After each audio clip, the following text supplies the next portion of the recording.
What is up, everybody, and welcome back to the Underdog Podcast. Today, I have my second mock draft is coming out today. Really excited. There is a lot of change. There's a lot that's the same as well. Guys moving up, guys moving down, guys falling out of the first round, guys moving into the first round just based on everything that's happened. So this is up to date with the Tyreek trade, with the Devontae Adams trade. So it's all up to date. And I'm really excited to see what you guys think of this. This one was definitely a lot harder, just with the new moves and stuff, and kind of guys rising, guys falling. Some of the picks, even I'm not, certain about them. It's just kind of, I try to look at team needs. I try to look at where I felt guys should go on the board to determine the decision. Just like always, this is what I would do as the GM of these teams, not what I think is going to happen. It's not a predictive mock. And that's going to be all my mock drafts. It's just how they're going to be. So let's get right into this. At the top with the number one pick, the Jacksonville Jaguars are still going to select Aiden Hutchinson.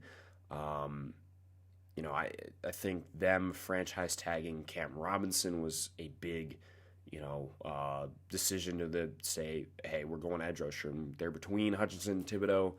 I'm still going Hutchinson, although I think it could change by April, but I still just think with Hutchinson, you get that immediate impact that I think Jacksonville is looking for. Next to Josh Allen, who's already a proven pass rusher. And then you have K'Lavon Chaisson as your third, who has not shown anything in his first 2 years in the league out of LSU. So you get an immediate impact player. I think that's going to really just be one of those guys that's going to come in there and just motivate the locker room. I mean, that's kind of like what you saw him. He's just plays with a lot of passion, plays with a lot of heart. Has really, really good counter moves, really similar to like Max Crosby down in Vegas, and he had a phenomenal season for them and locked up a contract extension. So you're getting a really similar player to Max Crosby. So I think, good pick there from Jacksonville. Moving on to Detroit again, same pick, Kayvon Thibodeau. I'm really getting annoyed with this Travon Walker hype, and I actually have him higher than where I would normally have him, but that's for a reason. Just seeing Travon Walker here at 2 and even at 1, where Maurice Jones-Drew mocked him, is crazy to me. That you're taking him both over Kayvon Thibodeau and Aiden Hutchinson. I think it's really close between Hutchinson and Thibodeau. If you're looking for upside, I think it's Thibodeau. I think he has way more upside than Hutchinson, but I also think you do have. I don't really am buying into the concerns of that. He doesn't have a hard work ethic or anything like that. But they are there. I do think that Kayvon Thibodeau has a chance to be the best player in this draft, and I think upside-wise, I think he is, outside of maybe Kyle Hamilton or Sauce Gardner, but, I mean, he's just a freak. Freak athlete, great bend, doesn't have a ton of rush moves now, because he didn't need them, because he could just win with, long arm bull rushes and counter rip moves. I mean, that was really all he needed. So once he develops a full arsenal of pass rush moves, and really harnessing that, speed to power conversion that he's very good at already, Thibodeau is going to be an absolute force. And I think in Detroit here, that's their biggest need is edge rusher, with them letting Trey Flowers go, among other things. So then Houston, it's going to be the same pick as well. I know, kind of an underwhelming top 3, but it's Evan Neal. I just think they, traded Deshaun Watson and stated they were all in on making the best team for Davis Mills they possibly could, and they do need an offensive tackle on the other side of Laramie Tunsil, and I think Evan Neal is the best tackle in this class. So I think it's plug and play there immediately at right tackle. Evan Neal, he skipped the combine, was getting in, better shape for his pro day.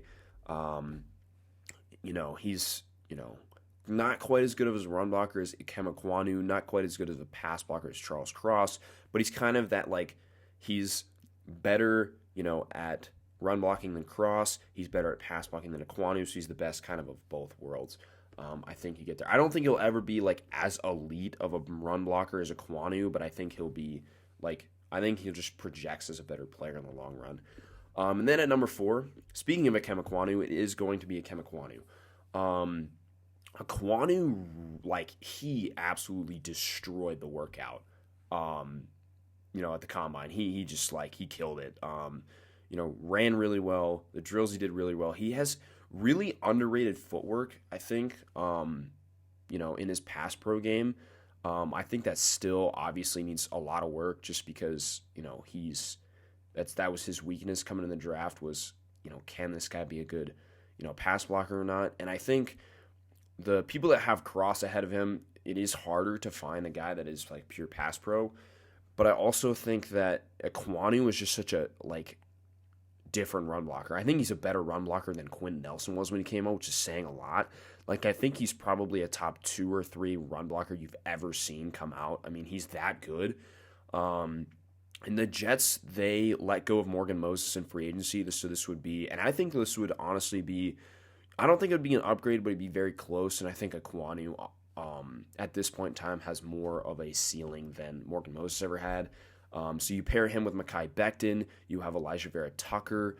They brought in another guard too, Laken Tomlinson, and then you have McGovern at center. I mean, that's probably a top half offensive line. And then you start talking for Zach Wilson. So that's where I would go with the 4th pick, the New York Jets, then the New York Giants.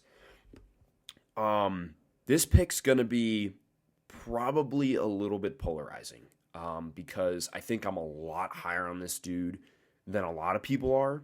I had him going later in the first round when a lot of people didn't have him going in the first round on my original, and then I saw him work out, and I was like, and I watched more of his tape, and I was like, this dude's a top 5 to 10 player in this class. So I have Zion Johnson from Boston College going here at pick number 5 to the New York Giants. I think he's just an absolute home run pick, honestly. He's got one of the best upside in his class, one of the best athletes in his class. He's not the biggest guy, but he moves incredible. I mean, on pulls, he's going to get out there and he's just going to maul dudes. I think he's not as good of a pass blocker as you'd like, but I think what the Giants really have been missing is the ability to run the football with Saquon Barkley. I think for the entirety of Barkley's career, even his rookie year when he was a stud, it was Barkley making these holes by himself. I truly think Zion Johnson's really going to be a big part of that, helping. I thought about Charles Cross too as kind of that like pass protecting tackle that they need, but I just felt like Johnson honestly was a better player. So that's why I have Zion Johnson here going number 5 to the Giants. Then number 6. This is another hard pick for me. I thought about Charles Cross at tackle because I think there is a reality where Sam Darnold, because I saw a report today that he is the front runner for the Panthers starting job, where you could salvage his career. He just needs a better O-line. And I'm kind of holding out hope for him, but not really, because with this pick, I'm going Matt Corral. And a lot of people, I think I'm probably the highest on Matt Corral you could possibly be. And a lot of people are like, why aren't you going Kenny Pickett? Like, here, if it's like the plan to start right away. And my thing is with Corral is he could still sit behind Darnold for half a year, and then come in and play. I truly think this man's ceiling is Kyler Murray. And I don't say that lightly. I don't think he's as good as a prospect as Kyler Murray was coming out by any means. But I think you watch this man at Ole Miss with the 12 plays that Lane Kiffin ran. His ability to just make something out of nothing, extend plays, throwing mechanics and footwork. It just reminds me of Kyler Murray to a T. I don't know how to explain it. Like his zip on the ball is similar to Kyler Murray. He's not very big. He's size comparable to Kyler Murray. And I think he's play style comparable to Kyler Murray. I don't think he was he was in more of an RPO style offense, not quite as much of a spread that Murray was, but I think they're both very comparable. They were not quite identical offense, but similar. And I think he fits what the Panthers want to do the most. I think, run that college style spread offense. I think Corral has the ability to do that. I don't think he has to start right away. I think you can still say, hey, see what we got here in Sam Darnold, for the first 8 weeks, and then once you're out of playoff contention, you throw in Matt Corral and you have no expectations for him and say, let's see what he's got. So I truly think that's where you should go if you're Carolina in that position the way this board falls. Now, if Thibodeau falls or somebody like that, then I think you nab them. But I truly think Matt Corral is going to be that good. And we have the New York Giants at 7. This pick, I think, is a little early for this player, but I truly think this is a need for them, and I think he's going to be a good scheme fit. And I think there's other players at this position that I would have taken had he not gotten hurt, like David Ojabo had not gotten hurt. And I thought about Karlaftis, but I just don't. It's just tough for Karlaftis here. So I went with Jermaine Johnson the second, betting on that upside. He can defend the run, and I don't love his tape. I'm going to be honest, but I think I'm willing to bet on that upside in Jermaine Johnson because he's already a really good run defender, knows how to use his hands, and can get off blocks really easily.